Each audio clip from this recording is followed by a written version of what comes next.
देखो जी, जिंदगी दे विच कदी भी पहली कोशिश दे विच बंदा कामयाब नहीं होया।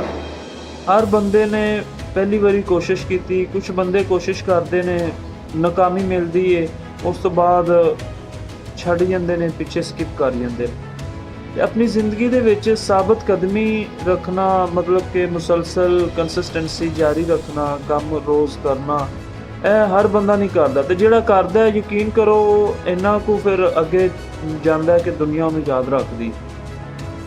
ਅੱਜ मैं ਤੁਹਾਡੇ ਨਾਲ ਜਿਹੜੀ किताब के बारे गल करना चाहना वो ये आ कि थिंक एंड ग्रो रिच, ਜਿਹਨੂੰ ਤੁਸੀਂ इस साइड ते देख रहे हो।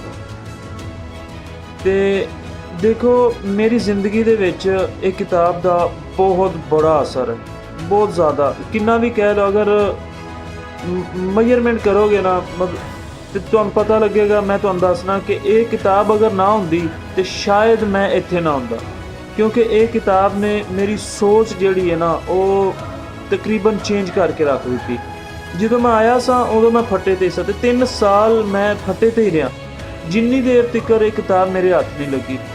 ਜਦੋਂ ये किताब मेरे हत्थ लगी है ना, उस तो बाद मेरी जिंदगी दे विच हफ्तियां दे विच, महीने दे विच तब्दीली आना शुरू हुई है।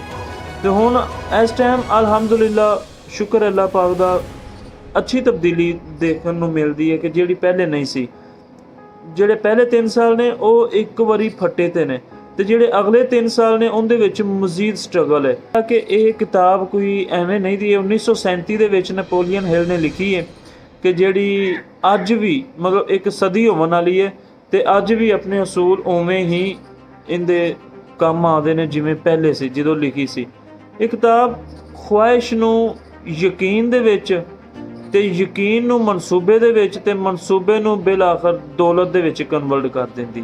ये तुहाडी सोच फिक्स करदी। इहदे 13 असूल ने जिहड़े कि बहुत ज़बरदस्त असूल ने, ते इहदे ते ही मुतालिया करांगे हुण अच्छी, मतलब कि जिन्हां नूं मैं सारी किताब नूं पढ़ के, ते जिहड़ी हैडलाइन हुंदी है ना, हैडलाइन जिहड़ी काम वालियां लाइनां ने, वो तुहाडे नाल अज तो बाद डिस्कस करांगे। ते उहदे ते थोड़ी जी बहस, थोड़ी जी अपनी स्टोरी नाल डिस्कस करांगे कि मैं अपनी जिंदगी दे विच इस किताब नूं किवें इहदे तो काम लिया, ते मेरी सोच किवें बदली। ते इहदे ते हुण कामयाबी किस्मत नाल नहीं बदलदी, कामयाबी सोच नाल आउंदी है। ठीक है, ते दौलत हत्थां नाल नहीं कमाई जांदी, इन्नी पहले ज़हन नाल कमाई जांदी। ते इंशाअल्लाह जुड़े रहो मेरे नाल। अगली वीडियो दे विच इहदी थोड़े जिहा बाब दी तफसीर करांगे, उहदे तो कुछ सिखांगे। इंशाअल्लाह मिलदे हां पहली वीडियो ते अगली वीडियो दे नाल तुहानूं नाल डिस्कस करांगे, ते उस तो बाद वेखांगे।